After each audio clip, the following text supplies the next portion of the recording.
Dans un aéroport bondé, un mécanicien noir de 39 ans s'apprête à embarquer pour le vol le plus important de sa vie. Tout se déroule comme prévu, jusqu'à ce qu'il rate son avion en s'arrêtant pour aider une vieille dame en difficulté avec ses bagages. Il vient de perdre sa chance pour un entretien qui pourrait changer sa vie. Mais il ne regrette rien. Ce qu'il ignore encore, c'est que cette femme est la PDG d'une grande compagnie aérienne. Et ce qui va suivre sera la récompense de sa bonté. La pluie tombait doucement sur le tarmac de l'aéroport Louis Armstrong à la Nouvelle-Orléans, transformant le sol en mosaïque de lumière. À l'intérieur, Marcus Jefferson avançait d'un pas rapide dans le terminal B, son sac à l'épaule, ses bottes de travail grinçant sur le sol. À 39 ans, père d'un garçon, fils d'une mère malade, il avait un seul objectif: décrocher un poste de chef technicien chez Carolina Motors. Pas un poste glamour, mais un emploi stable, avec des congés payés, une couverture santé et la fierté de pouvoir dire non aux heures supplémentaires. En approchant du contrôle de sécurité, il repéra une file plus courte sur la gauche. Il calcula mentalement chaque seconde gagnée. C'est alors qu'il la vit, une femme âgée, seule, entourée de 3 valises dépareillées. Son manteau bleu était usé, ses cheveux argentés attachés en un chignon un peu défait. Ses mains tremblaient légèrement alors qu'elle tentait de soulever un gros sac sur le tapis roulant. Personne ne s'arrêtait. Les voyageurs passaient sans un regard. Marcus hésita. Il regarda l'horloge. 22 minutes avant l'embarquement. Il pouvait encore rattraper son vol. Mais il reconnut l'expression sur le visage de la femme, mélange de fierté et de gêne, celle qu'il avait vue sur sa mère le jour où la banque avait refusé de repousser l'échéance de leur prêt. « Madame, dit-il d'une voix calme, puis-je vous aider ?» Elle le regarda, surprise, mais sourit doucement. « Je ne dirai pas non. » Ses valises ont pris du poids en 10 minutes. Marcus souleva la première avec aisance. « Voyage d'affaires ?» demanda-t-il. « On pourrait dire ça, » répondit-elle évasivement. Elle passa lentement le portique. Marcus rassembla ses affaires, malgré l'impatience d'un agent de sécurité. Elle lui montra son billet. Porte 49A. C'était à l'autre bout de l'aéroport. Il pouvait encore rattraper son propre vol, mais seulement s'il partait maintenant. Ou alors, il pouvait l'accompagner. Il pensa à sa mère, à ce qu'elle disait de son père. Ton père n'a jamais ignoré quelqu'un dans le besoin. Il prit une grande inspiration. 49A, hein? Je vais vous accompagner. Oh non, je ne peux pas vous demander ça. Vous ne l'avez pas demandé, répondit-il avec un sourire. Ma mère m'a bien élevé. Elle sourit à son tour. Je m'appelle Evelyne. Marcus, répondit-il en serrant sa main. Allons-y. Ils marchèrent lentement à travers le terminal. Evelyne s'excusa de son rythme, mais Marcus répondit simplement. Ce n'est pas la vitesse qui compte, seulement la direction. À mi-chemin, elle avoua qu'elle se sentait faible. « Je n'ai pas mangé ce matin, » murmura-t-elle. Il l'installa sur un banc et revint avec du thé chaud, une barre de céréales et un muffin. « Ils avaient l'air frais, » dit-il en les lui tendant. Elle le regarda longuement. « Et vous, pourquoi êtes-vous ici ?»« Entretien d'embauche, le plus gros depuis 10 ans. » Elle jeta un coup d'œil à l'écran. « Embarquement final, vol 389 pour Charlotte. » Elle comprit. « Vous l'avez raté à cause de moi. » Il hocha la tête. « Vous aviez besoin d'aide. C'était le bon choix. Les emplois vont et viennent, mais ce qu'on choisit de faire, ça reste. » Elle ne dit rien, mais ses yeux brillèrent. Marcus se leva. « Allons-y, Miss Evelyne. Vous avez un avion à prendre. » Lorsqu'ils atteignirent sur la porte, l'embarquement commençait tout juste. Evelyne redressa le dos, soulagée. Marcus ressentit une paix étrange, inattendue. Il avait manqué son vol, mais au fond, il savait que son voyage ne faisait que commencer. Bien que Marcus sentît qu'Evelyne commençait à fatiguer, il l'accompagna jusqu'à un siège près des fenêtres, où la lumière du matin traçait des rayures dorées sur le sol. Il posa délicatement son bagage à main à ses pieds. « Vous y êtes arrivé », dit-il avec un sourire doux, bien que l'horloge dans sa tête lui rappela que son vol était parti depuis longtemps. Evelyn ajusta son manteau, époussetant des poussières invisibles, puis se tourna vers lui avec une inquiétude sincère. « Vous êtes sûr que ça ira, Marcus ?» demanda-t-elle, d'une voix calme mais ferme, habituée à poser cette question sans toujours recevoir de réponse honnête. Il hocha la tête, bien que ses épaules s'affaissèrent légèrement, alors qu'il regardait, au loin, un avion s'envoler. « Je trouverai une solution, » dit-il, à moitié pour elle, à moitié pour lui-même. Il ne mentionna pas que son téléphone était à 2%, qu'il avait dépensé ses derniers dollars pour le muffin et le thé, ni que dormir sur une chaise de l'aéroport commençait à lui sembler inévitable. Evelyn ne posa pas de questions. Elle sortit un petit carnet de son sac, arracha une feuille, y écrivit quelques mots, la plia et la plaça dans la paume de Marcus.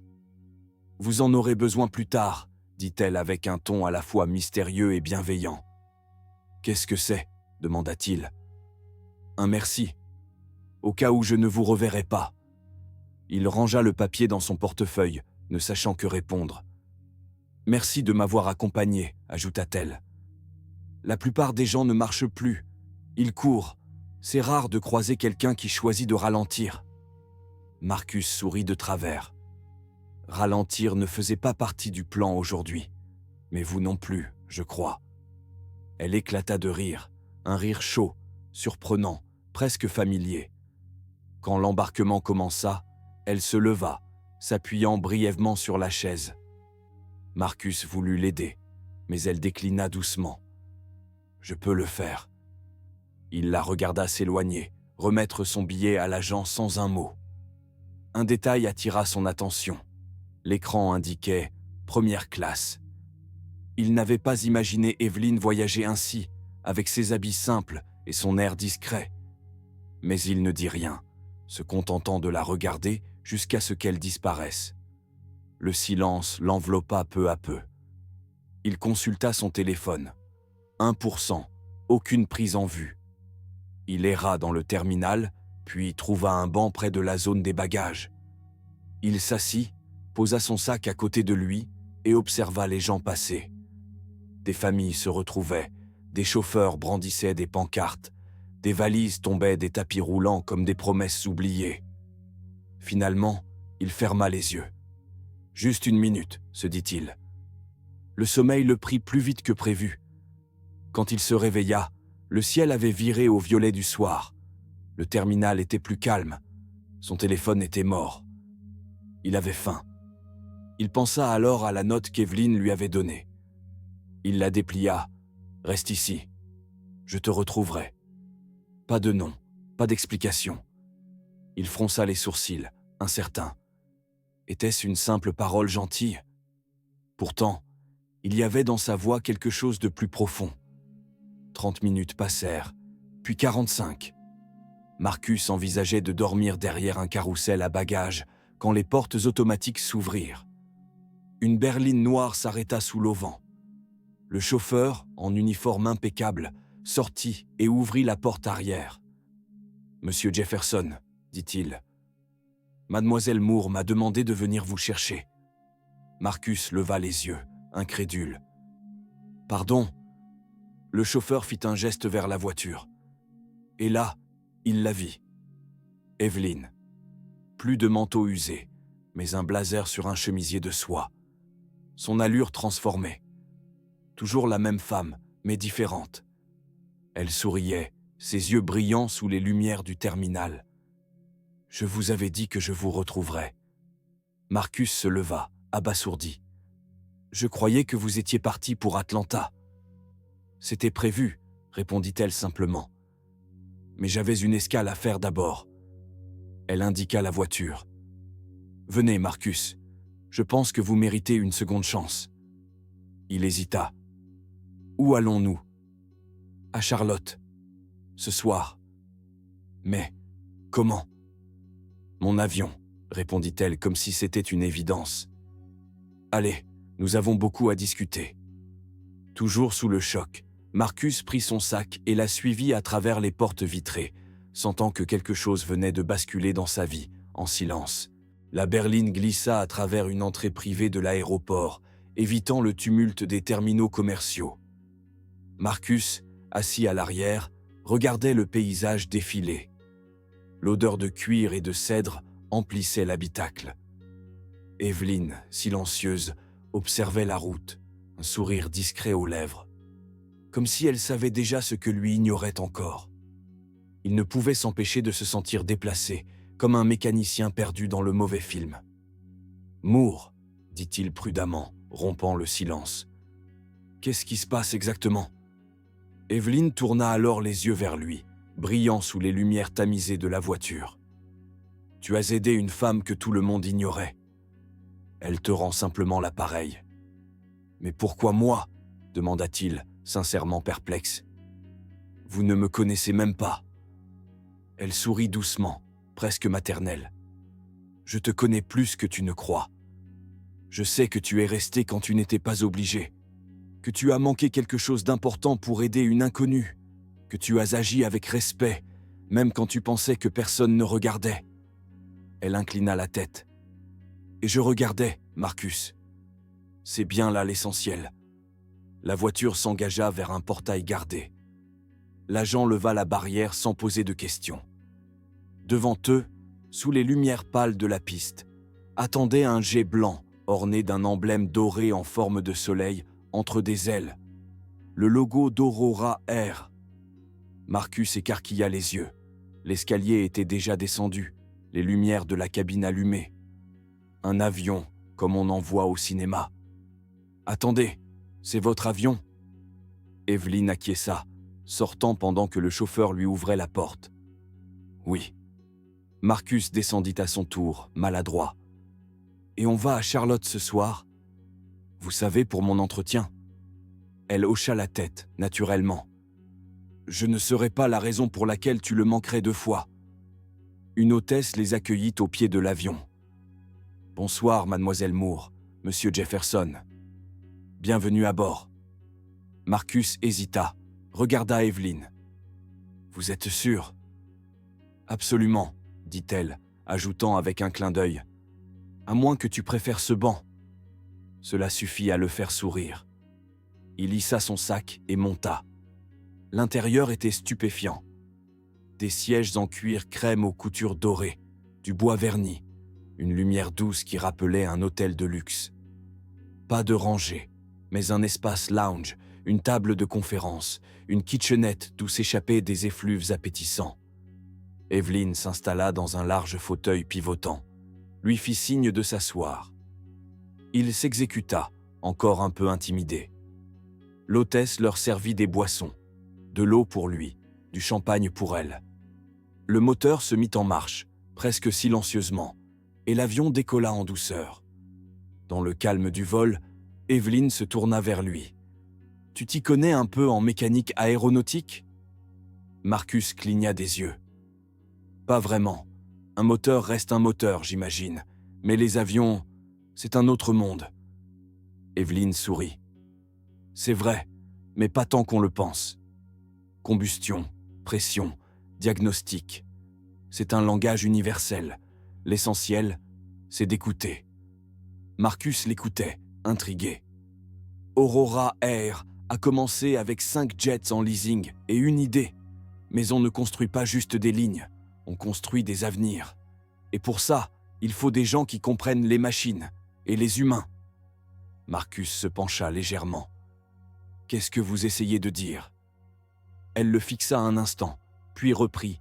« On lance un programme, Aurora Mechanics Global, des centres de formation au Ghana, en Colombie, au Vietnam. 50 apprentis par site, recrutés localement, formés dès le départ. » Il sentit le poids de son sac comme un lien avec l'ancienne vie qu'il croyait figée. « Vous pensez que je suis la bonne personne ?» Elle ne répondit pas tout de suite. Elle sirota son verre, regarda dehors. « Je pense que tu as les outils. Il te faut juste le bon garage. » Puis elle sortit un dossier de son sac et le lui tendit. À l'intérieur, une offre. Directeur technique du programme de formation mondiale d'Aurora.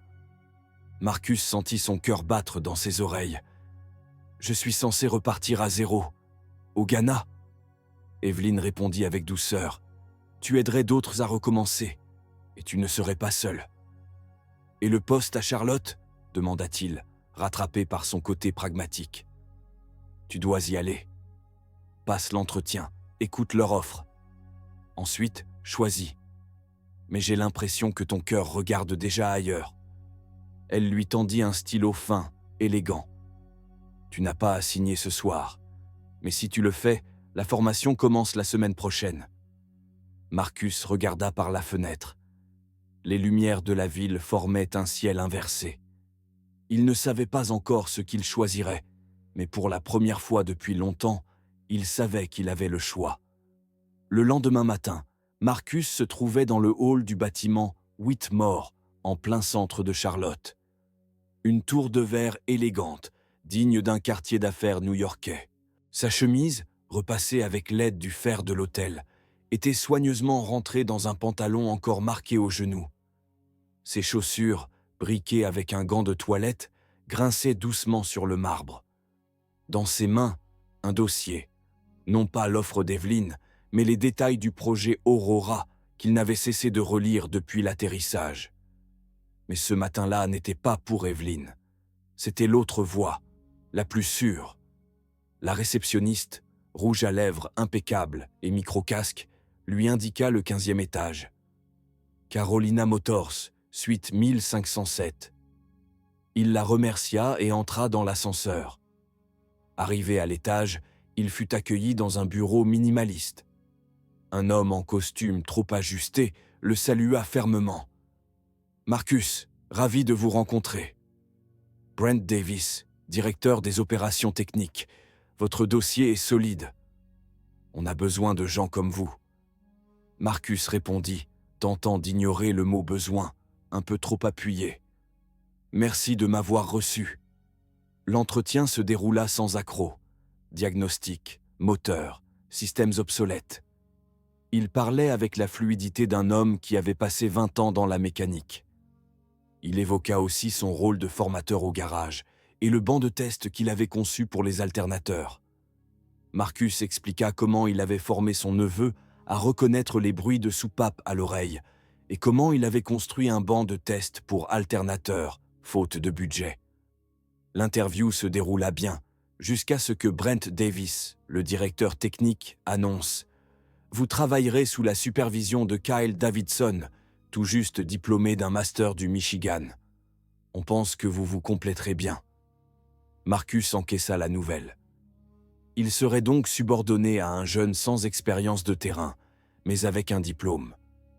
Les horaires étaient faux et stricts, de 6h à 16h30, du lundi au samedi. Salaire de départ, 58 000 $, révisable après 18 mois. Marcus demanda un jour pour réfléchir. Davis accepta à contre-cœur. « Vous avez 24 heures. » En sortant, le ciel de Caroline brillait, mais semblait lointain. Il reçut un message d'Evelyn. « Dîner ce soir, 19h, dernier étage du One. » Le restaurant, perché au sommet d'un gratte-ciel, offrait une vue imprenable sur Charlotte. Evelyn l'y attendait, toujours élégante, calme et droite. « Tu es venu. Tu as des décisions à prendre, non ?» Il lui exposa l'offre. Elle acquiesça. « C'est du travail honnête. Tu vivras correctement. Mais est-ce que ton instinct te dit sécurité ou sens ?» Elle sortit le même dossier que la veille. Le centre à Accra était prêt. Il fallait un leader, un formateur, quelqu'un qui savait gagner le respect et manier les moteurs. Le poste incluait un meilleur salaire, logement, avantages internationaux et éducation pour son fils. Mais surtout, un but. Marcus hésita. « Tu me connais à peine. Je sais que tu as aidé quand tu n'étais pas obligé, que tu as donné tes derniers dollars. Ton caractère me suffit. » Il pensait à son père, à l'aéroport, à cette femme tremblante. Puis il signa.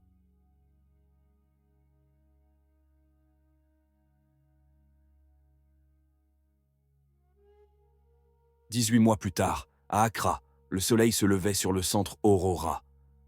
Marcus, en uniforme bleu nuit avec le logo doré sur la poitrine, observait ses apprentis s'exercer sur un système hydraulique. Il portait désormais le titre de directeur de formation. Dans la cour, une SUV noire arriva. Evelyne en descendit, élégante à 73 ans, toujours droite. « Miss Moore, » dit-il en souriant. « Tu as l'air à ta place, » répondit-elle.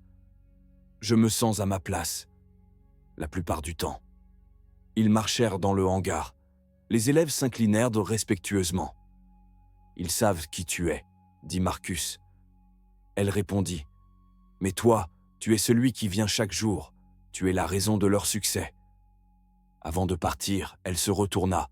« Son polo est le prochain. On lance dans 5 mois. Il faudra un leader. » Marcus haussa les sourcils. « Tu me le proposes ?